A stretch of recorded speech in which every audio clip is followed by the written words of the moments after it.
बहुत बहुत धन्यवाद इस बात के लिए देता हूँ, इन्होंने रामनाथ बाबू की मूर्ति की स्थापना की। कोरोना काल में आप जानते हैं कि बहुत प्रिय लोग हम लोगों के बीच से चले गए। उसमें ना आप कुछ कर सकते थे ना कोई और कुछ कर सकता था। और सबसे दुखद बात क्या थी जो बता रही थी विद्या, जिनकी मृत्यु होती थी तो लोग पास में भी नहीं जाते, इस तरह का भय था। चलिए अब जो बात बीत गई गुजर गई, आज उनकी मूर्ति क्या स्थापना। देखिए इसका एक पहलू हम आपके सामने और रखना चाहिए, इसको जरा सुनिएगा। हम लोग आज उनका पहली पुण्यतिथि मना रहे हैं, लेकिन जो मान्यताएं हैं और जिस पर बहुत ही अध्ययन हुआ है और बहुत ही रिसर्च हुआ है, कौन जानता है कि आज हम उनकी यहाँ पुण्यतिथि मना रहे हैं और कहीं उनकी आज जन्मतिथि मना रहे हैं। ये है दो चीज जो है हम लोग कोई नहीं जानते हैं, जितने लोग हैं, कि कब आप पैदा लीजिएगा किसी को नहीं पता रहता, और कब इस दुनिया से आप चले जाइए ये नहीं पता। आप जितने लोग यहाँ हैं, अभी परीक्षा चल रही है, अभी 10th की 11th की, सब बच्चे कितनी तैयारी कर रहे हैं ना। अभी जिस चीज की मांग कर रहे थे हमारे सामने, हम उस पर आएंगे कि भाई किसानों की समस्या सिंचाई की, उसका प्रबंध होना चाहिए। हम लोग जीवन में सब चीज की तैयारी करते हैं, शादी है उसकी तैयारी, लेकिन जितने लोग यहाँ बैठे हुए हैं, सबसे निश्चित जीवन में क्या है बताइए? सबसे निश्चित अगर एक चीज है तो वह है मृत्यु, और उसकी हम लोग कोई तैयारी नहीं करते। ये तथ्य दुनिया में सिर्फ एक देश है, ऑस्ट्रिया, जहां के लोग जानते हैं ये चक्र चलता रहता है। तो हम जन्म लिए हैं तो हमको जाना भी है, तो इसकी तैयारी करते हैं। इसलिए जब वो दुनिया से जाते हैं तो किसी को तकलीफ नहीं होती, कष्ट नहीं होती। और यहाँ कितना कष्ट होता है ये देखिए। एक आध्यात्मिक सोच है, लेकिन इसको सोचना चाहिए, इस पर अध्ययन करना चाहिए। जन्म मृत्यु लगा, जब जन्म है तो मृत्यु होना ही है, तो जो होना ही है तो उसे डरना किस बात का? क्यों डरना, क्यों घबराना? मैंने बताया ना, मैं देख रहा था 70 साल 3 महीने हो रहे। ये आप जरा सोच लीजिए, जब देश हमारा आजाद हुआ था तो औसत लोगों का जीवन उसमें आयु होती थी 35-36 साल औसत। पिछला 2011 का सेंसस था, औसत था 67 साल। अभी आएगा 2021 का, निश्चित रूप से हमारा 70 पार। तो आप देखिएगा कि हम लोगों की जो उम्र है उसमें बढ़ोतरी है। कारण आप सब जानते हैं, तो सब जगह जो मेडिकल की सुविधा हो, हम खान पान पर नहीं जाए, उस पर हम आएंगे, लेकिन मेडिकल की सुविधा के चलते हम लोग का जो उम्र है वो बढ़ा। लेकिन मैंने साथियों से दो की बात कहा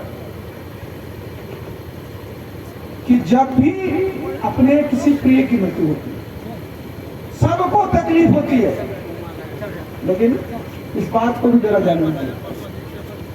जब यहाँ आते हैं तो आपका जाना भी निश्चित रहता है, इसलिए उसके ऊपर सोचना, उसके आगे सोचना चाहिए, तो ना आपको कष्ट होगा और न वो आत्मा जहां उनको कष्ट होगा।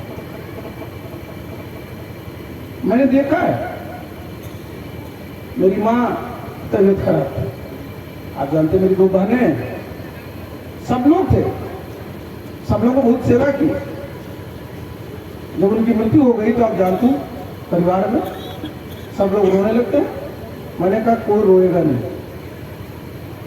मैंने कहा मैं बेटा अकेला हूं, तुम 2 बहन हो हमारी, कोई रोना मत, इसकी आत्मा को बहुत तकलीफ। हमारी बहनें बाद में कही कि मेरा भैया इतना सख्त है कि हम लोग को रोने भी नहीं, हम लोग को रोने से क्या आ जाएगी। देखिए आप इस चीज को समझना बहुत जरूरी है। मैं बहुत परिवार में जाता हूं इस तरह की चीजों में, देखता बहुत ज्यादा टूट गया। नहीं,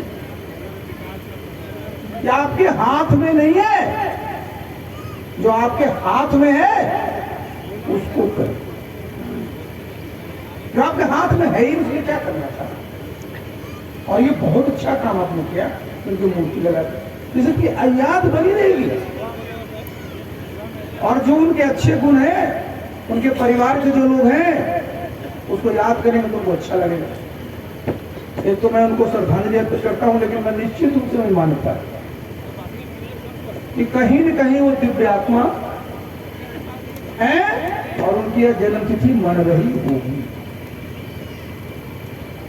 अब आप आइए, जब हम यहाँ आए, हम पहले भी आए थे प्रदीप जी के लिए वोट मांगने के लिए, आप लोगों ने सहयोग किया था। उसके बाद आपको धन्यवाद नहीं देने आए तो चलिए 7 साल के बाद ही धन्यवाद दे देते हैं। कि धन्यवाद तो देना चाहिए ना भाई। तो कहिएगा साहब बता अच्छा वोट मांग लिए, हम लोग दे दिए, इनको जिता भी दिए, अब वोट हमको धन्यवाद दे दीजिए। तो देर आए तो दे दीजिए धन्यवाद। और देखिए अशोक जी नवनिर्वाचित हैं, इनको भी बधाई। आप लोगों की तरफ से भी दे देना, बहुत बहुत इनको बधाई। अब आप लोगों ने कुछ बातें रखी और मेरे मन वाली बातें।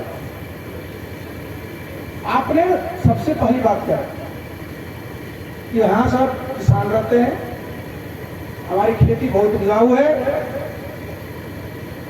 पहले नदी उतनी गहरी नहीं थी, इस कारण हम लोग सिंचाई कर नहीं पाते और अब दिक्कत है।